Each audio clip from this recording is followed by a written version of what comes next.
یا میرے مولا کریم، تو مالک ہے، خالق ہے، تو اتنا بڑا مالک ہے، خالق ہے کہ حضرت اسماعیل علیہ السلام کو قربانی کے وقت تو محفوظ رکھا۔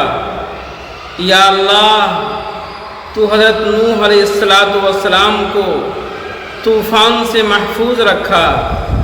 یا اللہ، تو حضرت ابراہیم علیہ السلام کو آگ میں بھی محفوظ رکھا۔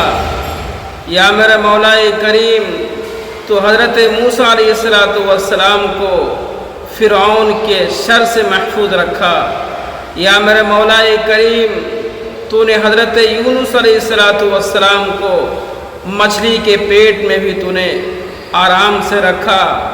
یا میرے مولا کریم، یہ تیری نبی کی امت ہے، حضور پاک صلی اللہ علیہ وسلم کی یہ امت ہے، بہت گنہگار ہے، خطا کار ہے، بدکار ہے، بدعمال ہے، بد کردار ہے، مگر تو بہت رحم کرنے والا ہے، بہت کرم کرنے والا ہے، بہت زیادہ اس امت سے تو محبت کرنے والا ہے۔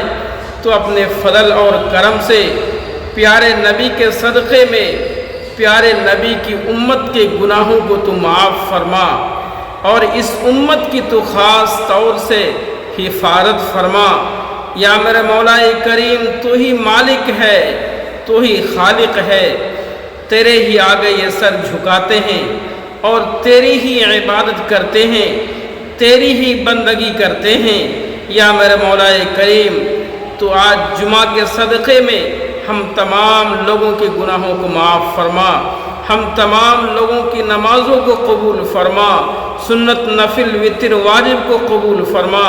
جتنے مسلمان اس دنیا سے جا چکے ہیں ان سب کے قبر کو نور سے منور فرما، جنت الفردوس میں جگہ عطا فرما، اور جتنے مسلم بیٹے بیٹیاں شادی کی عمر کو ہیں ان کے لیے غیب سے رشتہ عطا فرما، اور غیبی خزانے سے تو مدد فرما۔